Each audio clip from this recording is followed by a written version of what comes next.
Oke, selamat sore pemirsa semuanya. Bertemu lagi dengan kita di Adola Animal, membahas mengenai perkewanan atau hewan. Jadi kita membahas hewan-hewan apa saja yang diternak maupun tidak diternak. Kali ini kita berada di wilayah pelosok Klaten Kediri. Kita berada di tempatnya mana mas namanya? Faridut Koi, Park Kediri. Ya. Berarti membahas mengenai koi kita hari ini. Jadi sudah bersama ownernya. Ya. Oke, sebelum kita lanjut, jangan lupa subscribe dulu teman-teman di bawah ini di channel Adola Animal. Oh ya mas, belum kenalan mas. Pak Yo mas. Halo. Mas Faris. Oke, sore hari ini kita bersama Mas Faris. Di sini saya lihat tadi perjalanan dari kota Kediri sampai ke pelosok Klaten itu kok banyak sekali, maksudnya yang di area pelosok Klaten mas ya, banyak sekali orang sawahnya itu kok ini dialih fungsikan menjadi kolam koi mas. Itu jadi sejarahnya dulu gimana, apa dulu itu akibat gunung meletus akhirnya nggak bisa ditanami tetap harus jadi manis koi itu sama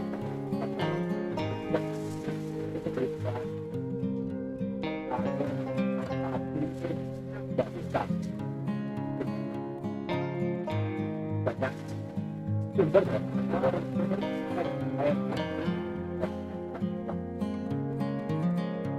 posisi ini ceritanya perubahan itu sudah berkisar dan di tahun-tahun 2022 itu kita melihat prospek kita itu semakin menjanjikan. Mas Haris sendiri memulai usaha ternak koi atau budidaya koi ini mulai tahun berapa dan sekarang mulanya kok ikut-ikutan, atau mungkin Mas Haris yang memulai bisnis ikan koi ini? Mungkin pemirsa Bima bisa pengen tahu nanti seperti apa. Oh iya, jadi teman-teman di seluruh Indonesia maupun di luar negeri maupun di alam semesta, jika teman-teman nanti ingin bibit koi atau koi yang sudah indukan sudah ada mas ini, langsung datang ke sini ya loh, di Farizon Koi Farm Kediri, lokasinya di pelosok Klaten. Nanti di searching Google Map pasti ada. Oke Mas Faris, coba jenengan ceritakan awal mula kenapa kok Mas Faris dulu kok menjadi ternak koi, kok enggak ternak ayam, kok ternak apa gitu. Ini teman-teman bisa dapat inspirasi nih kisah Mas Faris. Oke. Dulu awal mula ternak koi karena ya itu susah sama siklus itu, mau cocok tanam nggak bisa punya ke koi. Tapi saya mulai kebun koi itu tahun 2010. Tapi sebelumnya sudah ada ya, tahun 98 ini sudah mulai ternak koi sama konsumsi.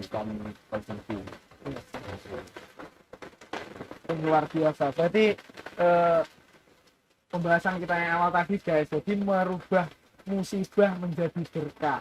Jadi di sini mungkin dari 100% petani itu yang berubah ke jadi peternak koi itu berapa persen? Hampir 70%. Oh, 70%. Di sini ada 3 dusun, itu semua alih fungsi dari peternak koi. Luar biasa. Dan tentunya mengangkat nilai ekonomi ya di warga sekitar, karena koi ini pasarnya tidak hanya dalam negeri tapi juga luar negeri ya Mas Arif. Luar biasa guys.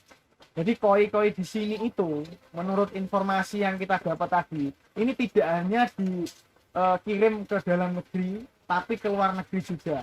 Padahal koi ini dulunya kan, koi ini dari mana? Negara mana? Kalau koi asalnya dari Jepang. Dari Jepang. Jadi dari pernah di sini dari tapi dari koi lokal. Tapi dari di sini penduduk Jepang ada yang pesan sini ya? Setahunya Mas Faris. Kalau dari Jepang sendiri. Kalau dari Jepang sih kita belum ada, tapi kalau produksi ini ke ke negara lain itu. Contoh ya, Mas, negeri Contohnya ya kayak Malaysia, Singapura, ya, Filipina itu. Tapi kalau ini kalau pandemi ini ya agak sulit karena terbatas ini ya. Apa alat distribusinya? Ya, akhirnya ya lokal. Luar biasa, sangat menginspirasi. Jadi kita sebagai warga Indonesia itu tidak hanya bersifat konsumtif atau ibarat Jawanya ngejip nih barang impor, tapi kita juga bisa ekspor, yaitu salah satunya koi ini. Dan tentunya nilainya itu sangat fantastis, apalagi kalau mau menangkan lomba ya Mas Warga. Nanti katanya mau ada lomba ya Mas Warga, kapan kira-kira? Biar bisa diinfokan ke teman-teman. Bulan 3 di Kediri ada Kediri itu yang ke-10 tahun ini. Oke, jadi nanti di Kediri di bulan 3 Januari, Februari, Maret, bulan Maret nanti akan ada lomba koi, tepatnya di area Simpang 5 Gumul. Jadi teman-teman pecinta koi nanti bisa gabung di sana, bawa koi-koi kalian, yang pastinya kalau dapat juara nilainya mesti tambah ya, dijual lagi mesti tambah gitu. Oke, jadi mungkin ini pertanyaan yang banyak sekali para peternak ataupun baik pemula maupun sudah lama meneliti. Jadi Mas Faris sendiri untuk mengawali usaha koi ini dulu budgetnya berapa nih kalau kita belum tahu, karena sekarang udah koinya udah banyak nih. Mungkin dulu ceritanya cuma 1 atau 2 atau berapa, dan tips dan triknya agar peternak koi ini berhasil itu seperti apa? Ini teman-teman semua ini pasti pengen tahu nih, baik itu pemula maupun yang sudah lama di bidang koi. Jadi awal peternak koi itu modal 5 juta gitu. 5 juta itu cuma 1 petak kolam di sawah. Terus linjur ya cuma 1 jutaan. Bagaimana dibuka sendiri banyak cuma sekarang ya sudah hampir 1 hektar di tambak. 1 hektar guys tambaknya guys, luar biasa. Dari modal 5 juta, modal 1 petak, ya loh, beranak pinak, sukses. Akhirnya sekarang lahannya jadi 1 hektar, luar biasa. Atau mungkin cara-caranya Mas, cara simpel aja kalau misalkan kita mau pelihara koi, sebagai misalkan saya orang yang baru mau ingin terjun di koi, kira-kira apa saran jenengan buat teman-teman? Kalau ternak ya cari indukan itu yang berkualitas, nanti setelah bisnisnya itu kalau bagus ini itu tidak mahal. Kalau yang carinya ya biasa, tapi harganya murah, nanti anak-anaknya nggak bagus indukannya ya, tetap kualitas, cari indukan yang kualitas, itu nggak rugi.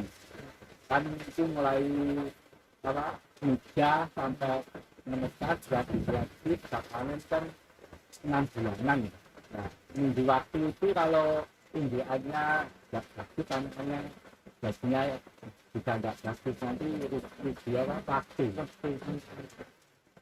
Ya benar. Jadi kita sebagai pemula kita harus memilih indukan yang tepat, karena nanti indukan yang bagus akan melahirkan anak-anak yang bagus, harapannya seperti itu.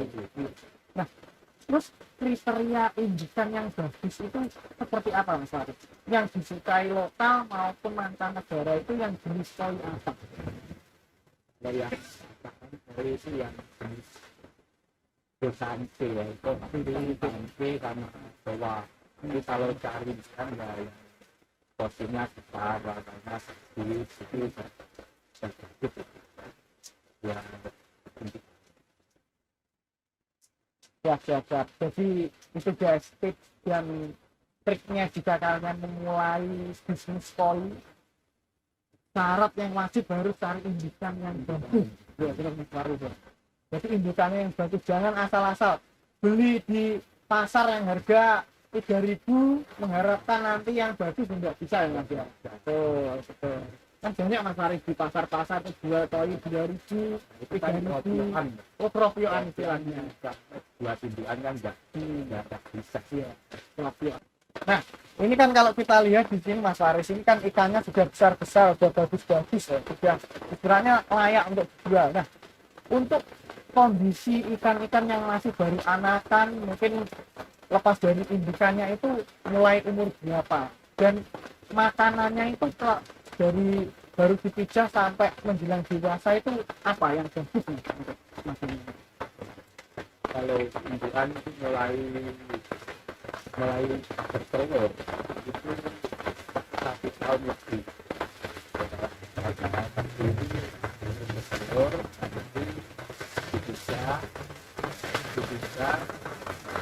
habis dipisah sekitar 24 jam itu sudah bertelur, nanti tunggu 3 hari saat itu mulai dikasih makan telur ayam yang gede.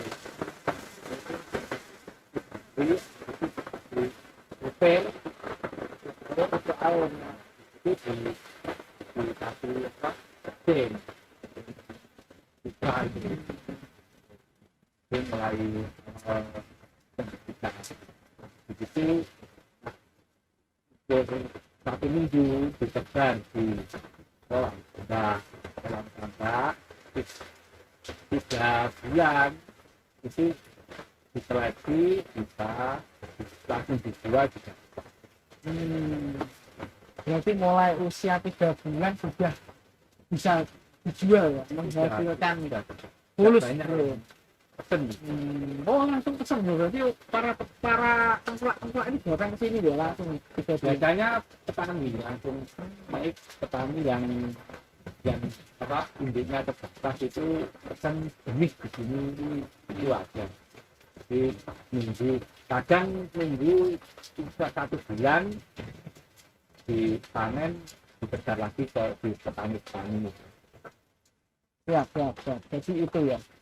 Terus ini Mas, yang biasanya jadi kendala petani itu kita bisa ini kalau ngomongin ini ya petani lokal, bukan petani ikan sih, petani pada umumnya itu bisa nanam terus juga bisa panen, tapi dia terkendala masalah menjualnya yang sulit. Akhirnya dia itu bingung jualnya ke si A. Nah, sedangkan si A ini bukan langsung ke konsumen atau bukan langsung ke pasarnya langsung, tapi dia melahirkan belantik. Nah, ini akhirnya kan terjadi monopoli.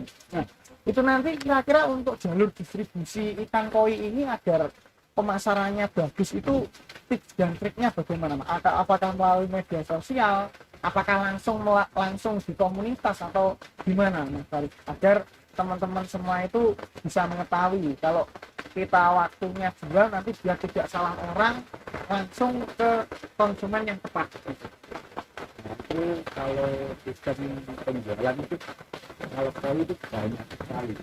Itu bisa langsung kita jual ke penjual, bisa kita jual sendiri via online juga bisa. Kalau untungnya lebih banyak maka kita jual sendiri ke media sosial itu banyak sekali distribusikan.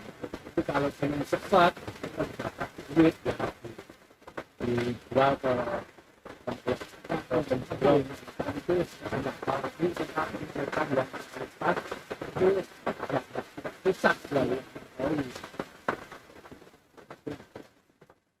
Jadi di sini berarti sudah ada komunitasnya, Bro. Jadi komunitasnya sharing-sharing ada itu jenis baru atau mungkin ada kendala-kendala apa, ini sudah ada komunitasnya kan? Ya.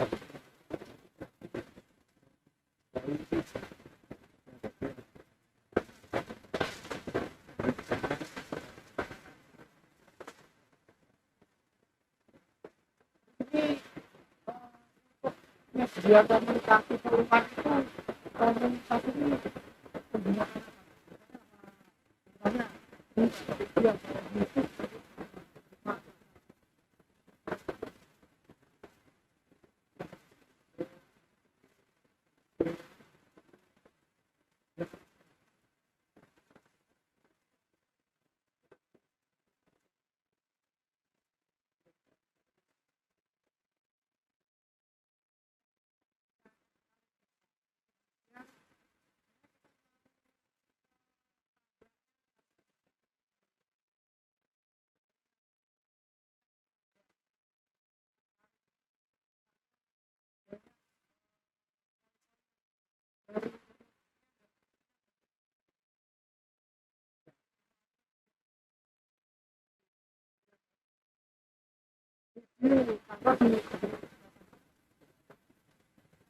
Oke, itu tadi bincang-bincang kita adalah animal bersama Mas Faris di pembudidaya ikan koi di Kota Klaten Kediri. Ini jangan terkenal di wilayah sini bahkan koinya ini kemancanegara. Jadi tidak hanya dikonsumsi di wilayah Indonesia, tapi juga diekspor ke luar negeri. Oke, mungkin itu saja yang kita bahas dari ini. Tetap pantau channel kita, channel Adola Animal, kita bisa membahas berbagai